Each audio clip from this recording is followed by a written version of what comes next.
Got back from my first run with the Aonijie vest with the hydration bladder in it. First time I used the bladder instead of water bottles. The vest fits a lot more snugly. I first put it on with the hydration bladder completely full and just the vest felt real tight. It's a 1.5 liter bladder. So I headed out for a 26-mile run. Didn't run out of water. A little under 3 hours and 40 minutes. So 1.5 liters lasts me that whole time. It's like about half a liter left. So I went through 1 liter. Still have to say I'm not a fan of the bite valve. Same complaint that I had with the bite valves on the soft flasks. Just feels like you gotta work too hard to get any kind of flow out of them.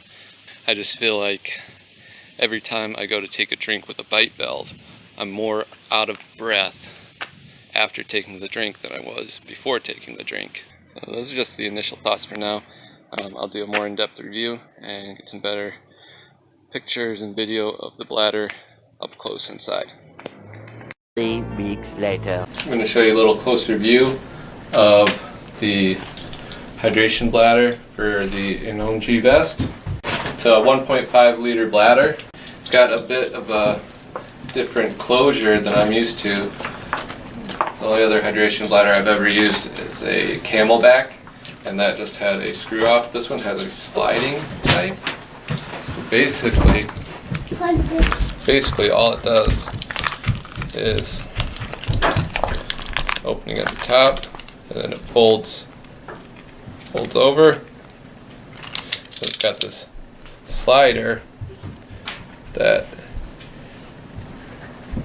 slides on one way to close and slides the other way to open. So close, you get that fold, and the slider you get lined up right there like that, and then it just slides across to seal it up. It's also got, as I was saying earlier outside, the bite valve on it. It's got the bite valve on it there. And it's also got a valve, a second valve that you push it to go off and pull it to open that valve. The bite valve is actually removable. So, pro tip for y'all. You can pop the bite valve off and still keep it sealed with that pull valve. Drop the bite valve altogether. So let's get some water in it and I'll show you how it fits.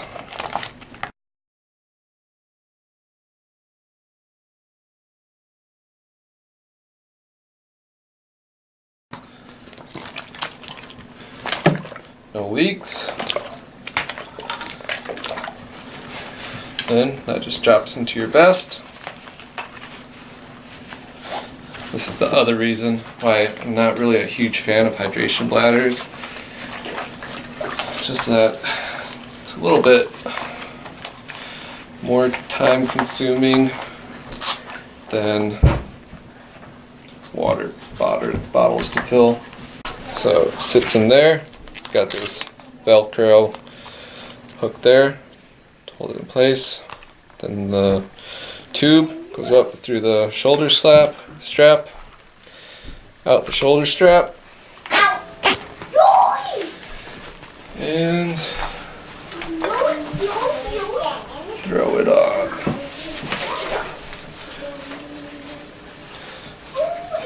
So, first thing I noticed about wearing the vest with the hydration bladder in it, that it fits a lot more snugly than it did with the bottles.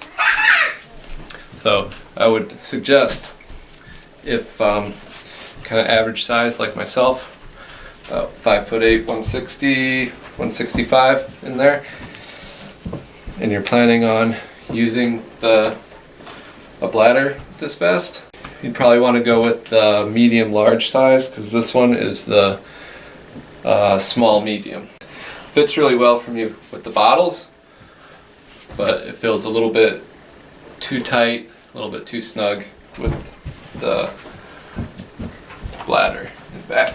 But otherwise, I mean, it carries really well. The weight feels situated well. No chafing issues with the bladder compared to the water bottles. Actually, I had chafing in front with the bottles for the long run that I did with the bladder, which was 26 miles. Had no chafing anywhere.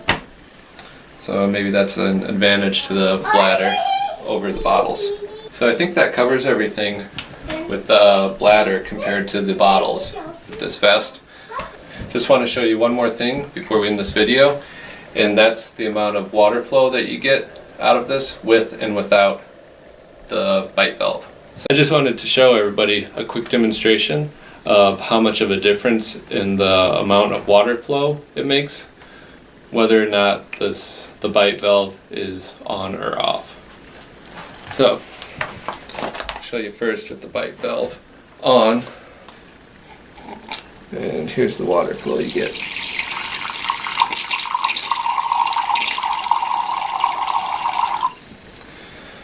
So there's with bite valve.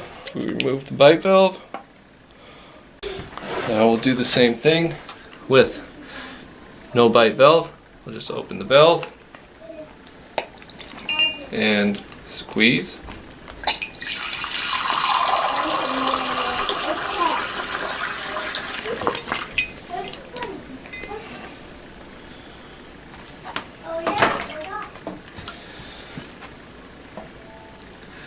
So, pretty big difference in the amount of water flow. I think the hydration bladder could come in handy if you need to carry a larger amount of water. If I were to use it, I would definitely remove the bite valve, use it without. I did about 8 miles with it that way, and it worked out much better for me that way than with the bite valve. So that wraps it up for the review of the hydration bladder. I just want to say thank you to Triwonder for sending the hydration bladder for me to try out. Also, thank you to Triwonder for sending this winter mask, hoodie and mask, which I haven't tried out yet because it is September and still 80 degrees here in New Jersey. So there is absolutely no need to wear it yet, but once the weather starts to change and it gets cold out, looking forward to trying this out for some winter running and also for some ski trips, hopefully. So till next time, keep an eye out for my next video or race report. Next on my list is to run the Tesla Hertz 100. So I should have a race report on that coming up and possibly a video. We'll see if I get any video while I'm there, see how the race goes, but it'll definitely be a write-up. So till then,